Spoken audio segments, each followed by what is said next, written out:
सच का जहां।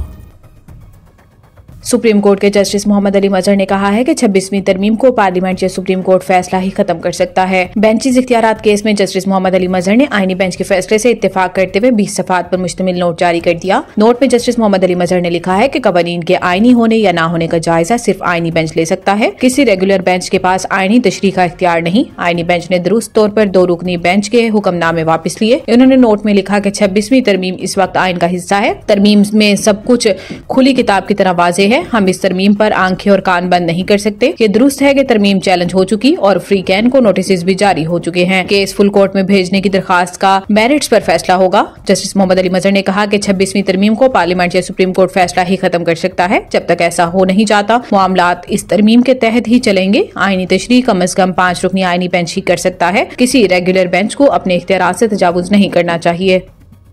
पाकिस्तान में एंटी करप्शन के इदारों की मजबूत बनाने और गवर्नेंस में इस्लाहात के लिए आलमी मालियाती फंड IMF का वफ्द पाकिस्तान पहुंच गया। जराये का कहना है कि IMF का वफ्द 14 फरवरी को पाकिस्तान में कयाम करेगा। जराये के मुताबिक एंटी करप्शन और एंटी मनी लॉन्ड्रिंग इकदामात $7 अरब के बेल आउट पैकेज का हिस्सा है। वफ्द नैब अदलिया समेत मुख्तलिफ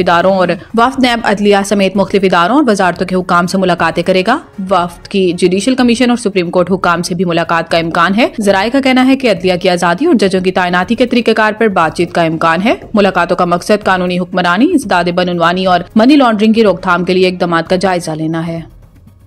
नायब वजीर आजम इसहाक डार से ईरान के वजीर खारजा सईद अब्बास इराकची ने टेलीफोन राब्ता किया, जिसमें फ्री कैन ने गजा में फलस्तीनियों की मुसलसल हालत जार पर तबादला ख्याल किया। तर्जुमान दफ्तर खारजा शफकत अली खान के मुताबिक दोनों वज़रा ने मशरिक़ वस्ता की सूरत हाल पर खसूसी तवज्जो मरकूज भी की। गजा के लोगों को बेघर करने की तजवीज़ पर तबसरा करते हुए नायब वजीर आजम ने इस इंतहाई परेशान कुनो गैर मुनसिफाना करार दिया। तर्जुमान के मुताबिक इन्होंने जोर दिया है कि फलस्तीनी सरजमीन फलस्तीनी अवाम की है। अक़वाम मुत्तहिदा सलामती कौंसिल करारदादों के मुताबिक 2 रियासती हल ही वाहिद काबिल अमल और मुनसिफाना ऑप्शन है। नायब वज़ीर आज़म ने मजीद कहा कि पाकिस्तान 1967 से पहले की सरहदों पर मबनी एक खुद मुख्तार और मुत्तसिल फलस्तीनी रियासत के क़याम की हिमायत जारी रखेगा। एक ऐसी फलस्तीनी रियासत जिसका दारुल हुकूमत अल-क़ुद्स शरीफ है।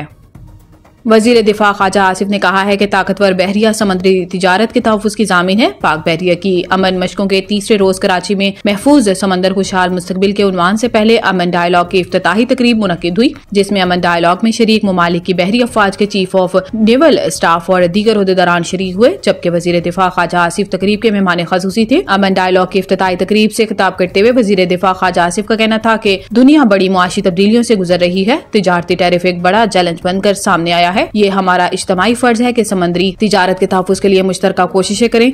इन्होंने कहा कि आलमी मुआशी निज़ाम मैरी टाइम पर इन्हिसार करता है। बहर हिंद आलमी तेल और गैस के 50% ज़खायर रखता है। बहरी तिजारत का मईशत में बुनियादी किरदार है। बहरी शोबे में दरपेश गैर रिवायती चैलेंजेस से निमटने के लिए इज्तिमाई इक़दामात नागज़ीर हैं।